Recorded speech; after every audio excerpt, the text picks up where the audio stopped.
Questa immagine iconica è il disco di Festo, rinvenuto nel 1908 a Creta dall'archeologo Luigi Pernier.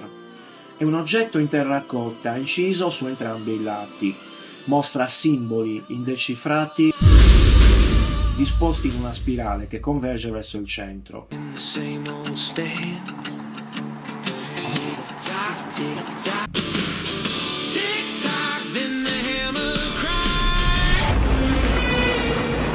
Luigi si dirige verso l'altopiano della Giara.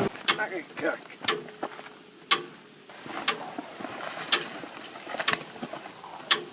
Ehi!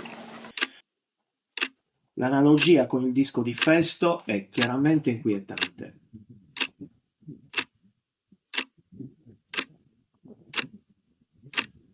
Che cacchio! Ma cosa ho trovato?